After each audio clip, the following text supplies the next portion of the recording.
Oh, some of the best roles I've ever played have just been in 5-minute auditions that no one's ever seen. The amount of times I've gotten in, into my car or on the train after an audition and just like wanted to scream or screamed or even cried at times. I was just like, but it's good. I mean, hearing no that many times really, it builds you a skin that puts you ready to take on anything in the world. My journey as an actor came from me just wanting to do something, wanting to get out, wanting to be great at something, wanted to do the great works of Arthur Miller and Shakespeare and Chekhov and all of that. So I went to acting school and I just wanted everyone else to think that I was great. So whatever they told me to do, I did and I perfected. And then when I got out of school, I just needed to work. Because you haven't done anything.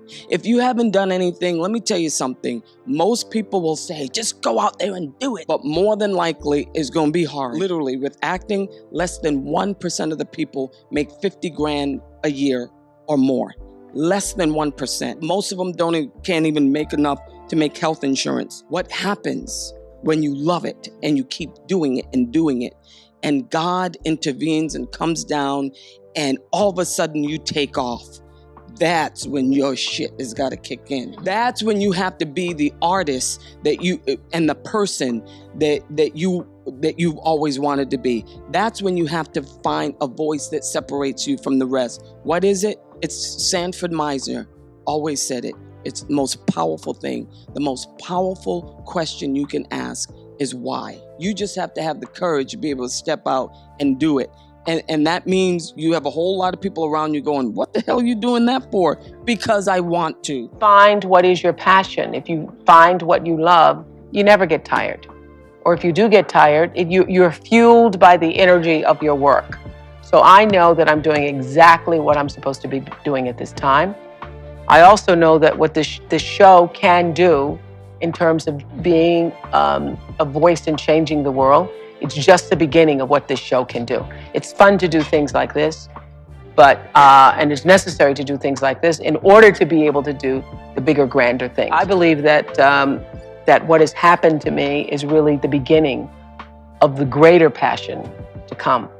But if you find out what you're supposed to do, and you know what you're supposed to do by how it feels, you know if you're doing the right thing, if it feels like it's right to you. And when you hit the thing that feels right, when you know it's the right thing, you know it's right because it gives you your juice, and you know it's right because you would do it for nothing. You would do it for nothing and find a way to be able just to do it in order to be able to continue. That's how you know you're doing what you're supposed to be doing. It's our intention. Our intention is everything. Nothing happens on this planet without it. Not one single thing has ever been accomplished without intention. So I started thinking about my life, and I started thinking about this conference and what we're about. And I looked back and I thought, well, I was two people my whole life. I was in the living room entertaining people, being a monkey, doing my thing for the company and trying to relieve my mother who was suffering. And I wanted her to be free. And I wanted her to realize that her life was worth something because she gave birth to someone who was worth something. And then I would go into my room and I would sit with a legal pad. I was a little kid. And I would sit there and I would try to figure out what it meant, what it was all about. Why are we here? What is this? And one day I read something from Buddha that said that all spirituality is about relieving suffering. And I suddenly realized that's what I'm doing in the other room. and I'm aligned. My purpose is aligned with this. So I felt incredibly lucky. We were doing it for the reason of creating a great piece of art, and that's what we needed to remind ourselves of every time we set foot on that movie set. We needed to recreate, and that involved a lot of real things that myself as an actor had to do. And you just keep reminding yourself that you're creating art, and art means something in the world. What gives me strength all the time is to be able to have formulated a group of people around me that are my friends and my family. You know, those two words are enmeshed in my opinion, but it's given me a grounding that, as insane as my life can be sometimes, is always refreshing, and they're always so honest with me, and I'm so thankful. I maintain that gratefulness, humility, professionalism, and I'm always studying, studying others, and being inspired by others who I think do marvelous work. Staying enthused, and finding wonder in moments every day, because that's what kids do. I have kids, and everything's brand new to them. And a great positive attitude, motivation. Sometimes you may have to pay a trainer, someone who'll be there, or join a group. Sometimes I have to join a group. Never say, I wish I hadn't have done that. There's nothing more exciting and challenging as an actor than to try to embody a person who is very different from you. A lot of times as actors, particularly as women, we get cast in a particular fashion that is sort of limiting and kind of boring from an acting standpoint. So the idea that I could play someone so vastly different from me, not only physically, but internally, is just an extraordinary challenge. And I personally love looking in the mirror and not recognizing what I see looking back at me. It was the greatest acting challenge of my life, one that I was not even sure if I could do it. It was hard in a way that it was incredibly challenging. And I personally love that. I sort of feel like the minute you start to get very comfortable and complacent in your work, that's just not really an interesting place for me. So I was terrified to do this. And I was just doubting myself left, right, and center. And, but ultimately, at the end of the day, I can say I'm proud of what I did, and that is something that has not come easily for me as a person around my work. It was a whole lot of fun because she was a really complicated character where nobody was afraid to, nobody felt the need to sort of dull her edges, and I'm proud of myself for putting my head down and doing it. I thought it would be a good workout.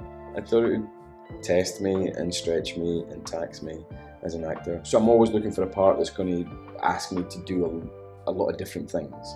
It's going to demand humour and tragedy, comedy, and sort of high performance and sort of very intimate acting style, and something that can engage an audience about issues that are important today and that are classic and timeless. It would be a good opportunity to do something that really taxed me as an actor. There are more similarities than there are differences to start with. The process is different because it feels like we're running a marathon here, whereas a movie feels like a series of, you're just doing 100 sprints and then you have like a day off in between.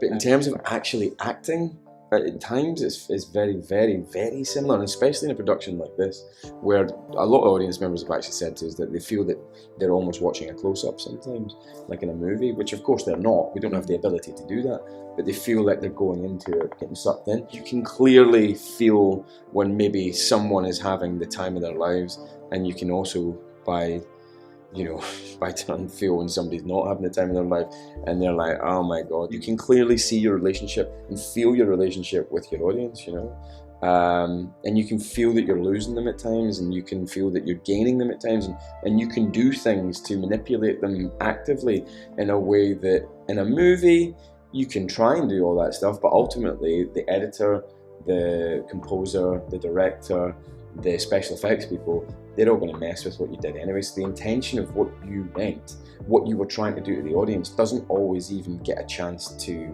have a go in a movie or a TV show, because you could do a scene that you were trying to play for laughs and they turn it into a tragic scene where it makes it, or you were trying to play something sad and you're crying and they literally CGI or take away your tears. Whatever it is, you know what I mean? But here, you're in control, or you have the opportunity at least to take control. It doesn't always work, but you've got the opportunity to take control and lead the audience and try and work with them.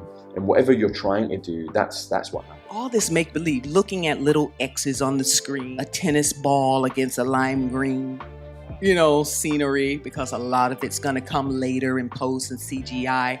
that was really different. I said, I'm in make-believe business, but this is a whole hell of a lot more make-believe. And sometimes you just feel kind of crazy, but you have to commit. You have to commit, or you just have to do it again, you know?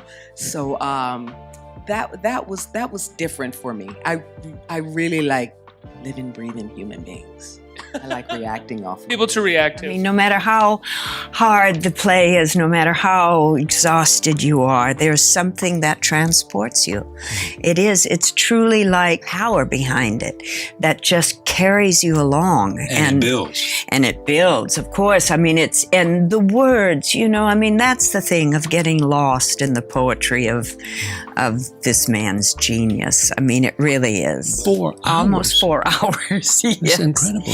Yeah, yeah, I mean, sometimes I have to admit, I'm like out there on stage and, you know, and I look over and I think, God, are we still here? What scene is this? But I mean, I wouldn't have it any other way. I love doing it. I love being on stage. And it's a wonderful production because we had a tremendous director who really understood what this play was about and how to keep it moving. And I'm on stage with some of the best actors I've ever worked with in my life.